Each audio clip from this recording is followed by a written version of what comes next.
Alors Paris-Lancel, c'est une association qui cherche à rendre accessible pour tous la mobilité à vélo. C'est pas forcément facile pour tout le monde parce que il y a des gens qui savent pas en faire, il y a aussi un vrai sentiment d'insécurité des gens à vélo à Paris.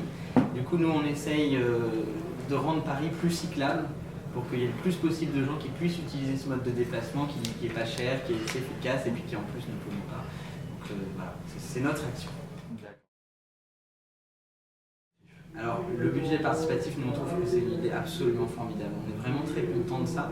Et ce que ça permet en fait, c'est que certains thèmes qui sont peut-être pas traités de façon très prioritaire de base par nos élus, ils reviennent un peu dans le circuit politique par la base citoyenne. Et c'est ça qui est intéressant. L'année dernière, au budget participatif, le projet qui est arrivé en tête, c'était le vélo. Plus d'aménagement cyclable pour le vélo. Donc c'était 8 millions d'euros en plus dans le budget vélo de la ville de Paris pour 2016. Et ça va notamment permettre d'aménager les portes de Paris. Les portes de Paris, c'est des endroits qui sont très très effrayants pour les gens qui circulent à vélo.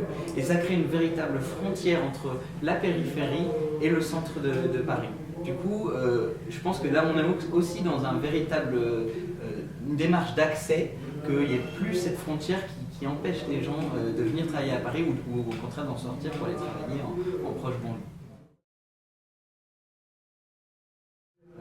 On a 2-3 projets phares, si j'en évoquerai 2. Le vélo boulevard, en fait on s'est aperçu par un sondage que les usagers du vélo à Paris étaient vraiment très mal à l'aise sur les grands boulevards. En gros, les grands boulevards c'est le cauchemar. Et donc on a conçu un projet avec des aménageurs de voirie qui soit une sorte de rocade vélo, qui fasse en gros une boucle centrale. Ce qu'on pense, c'est pas que les vélos vont tourner en rond là-dessus, mais c'est juste qu'un peu comme un périphérique, on est toujours amené quand on circule à vélo à Paris, y compris quand on vient un peu du bord, à passer par un bout de ces endroits-là. Et comme c'est des endroits qui aujourd'hui sont très difficiles, ça handicape beaucoup la circulation vélo à Paris.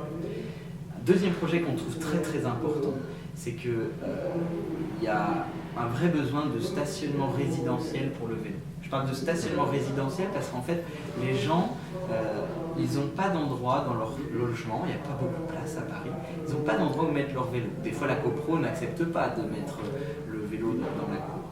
Et donc, ils se sont contraints à l'usage du Vélib, qui peut parfois être une solution, mais il y a une limite dans les Vélib d'une station, parfois ils sont en mauvais état, parfois c'est plein, parfois c'est vide, c'est pas forcément 100% fiable, et du coup il y a plein de gens qui ne se mettent pas au vélo tout simplement parce qu'ils n'ont pas d'endroit où le mettre. J'en ai entendu plein. Ils sont prêts à le faire, ils n'ont pas cette peur que j'évoquais tout à l'heure, ils sont prêts à acheter un vélo, ils n'ont pas d'endroit où le mettre. Donc l'idée c'est de faire des choses qui existent à Londres ou à Grenoble ou à Bruxelles, c'est simplement sur la voirie, d'organiser du stationnement résidentiel sécurisé pour éviter la peur du vol et du vandalisme. Donc, voilà un des autres projets et là on a vraiment eu un retour incroyable, les gens sont très très motivés pour que ça puisse voir le jour. Donc j'espère que ça verra le jour.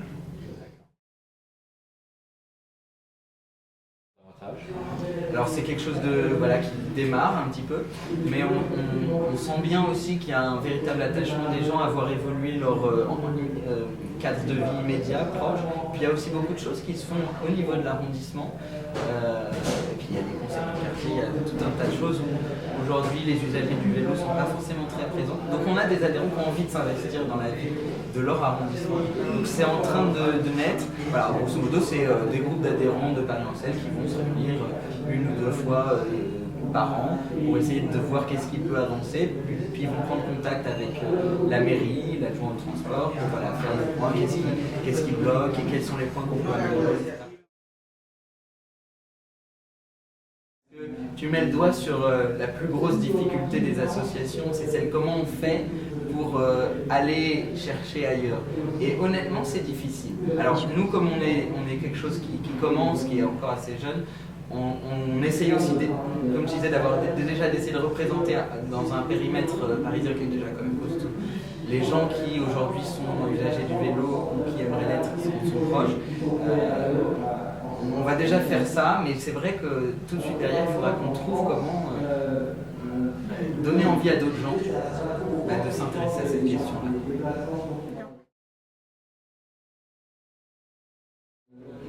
L'adhésion se fait sur internet sur notre site www.parisancel.fr. C'est 5 euros, donc c'est vraiment le prix d'une bière à Paris. Donc une bière en moins, ça sera meilleur pour votre santé. Un peu de vélo en plus, ça sera encore meilleur pour votre santé. Voilà. Les gens peuvent aussi nous suivre sur Facebook et Twitter. Rien que ça, c'est un premier petit geste militant qui nous aide. Essayer de relayer justement pour atteindre au-delà de nos cercles les messages, les infos intéressantes qu'on peut faire passer. Et puis après, par ailleurs, on peut voter en septembre pour le budget participatif, pour les projets de Paris.